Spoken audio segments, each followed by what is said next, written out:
Good afternoon, judges and fellow students. My name is Luis Valdez. I am the historian and presentation manager. I'm accompanied by our team leader, Sharon Choi, our hardware accountant, Mark Cordova, our single point of contact, Stephen Brooks, and our software accountant, Manpreet Dutt. Together, our team name is RoboSense, and we are working with Dr. Tedeschi's HBS lab to develop a humanoid robot interaction system. Our project consists of designing a neutral prototype capable of human to humanoid interaction. Our specific target group is autistic children who struggle with social interactions. We want to help them develop their social skills. Additionally, we will be working through the Internet of Robotic Things, a subset of IoT. To accomplish this, we will design and develop a vest equipped with at least 23 different programmable hardware components. One example, if you look in the diagram above, is the gesture sensor located in the center of the body. It recognizes simple hand gestures to which the robot can respond. Majority of the components will be on the vest, but not all of them. Hardware research was the major focus of our first semester. We spent many hours selecting various hardware components, the majority of which is complete.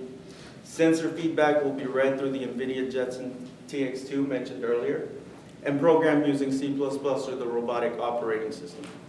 ROS is a Linux-based software that allows us to control different nodes representing each sensor and components to communicate with one another to accomplish a task. At the top of our software diagram, you'll see the master node. It tracks publishers and subscribers to each topic.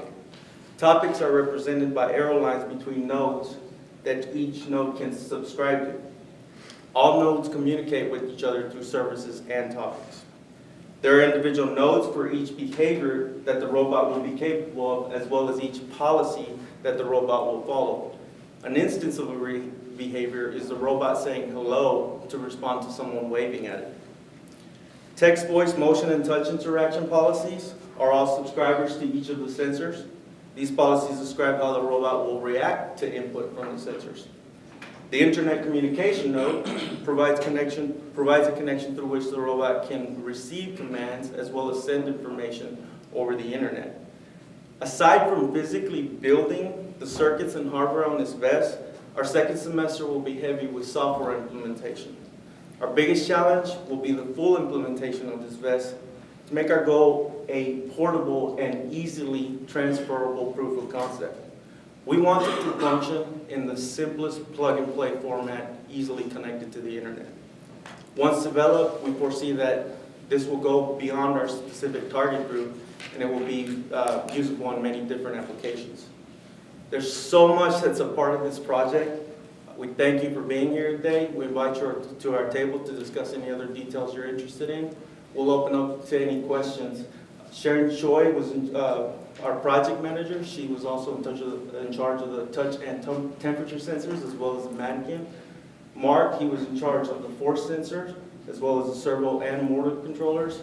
Both Manpreet and Stephen were largely in charge of the ROS software, where Stephen took charge of the IR and sonar sensors, and Manpreet did the gesture sensor, and she was largely in charge of the vest. I was in charge of the microphone and speakers, and honestly, we're just really excited to be in senior design right now. Any questions?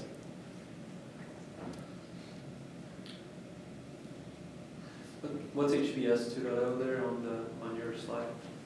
So HBS 2.0 is a robot that's in the HBS lab. It's actually geared towards being able to interact with students with autism, and that's actually kind of one of the purpose of our vest, to be able to interact with kids with social disabilities to help them actually form those interactive skills. So last year they had HBS 1.0, and it's continued on from there for this semester to 2.0. And we're building the vest to go on HBS 2.0. So the vest goes on the kid? Yes. Well, it goes on the 3D printed robot, which is HBS 2.0.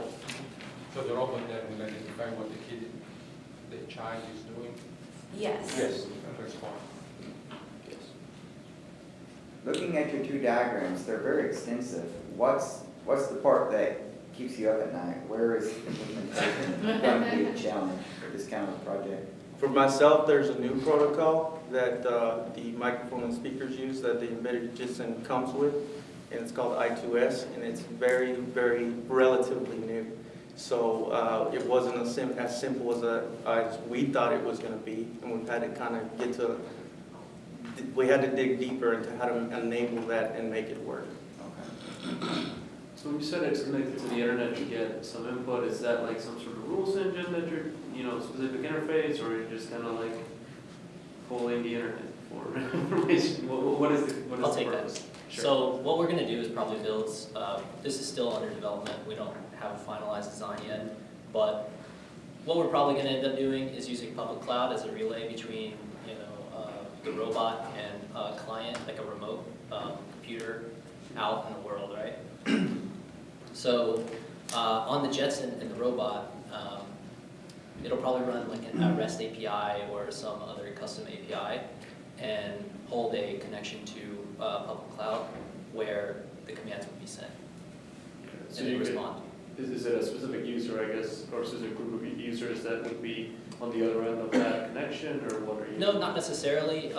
We did mention Internet of Robotic Things, so we can actually use ROS on any computer, any Linux-based computer, and we can have other robots even interact with each other. But for our implementation, we're just going to build a portable client just for sending commands and retrieving data. All right, that's Okay. 10:15.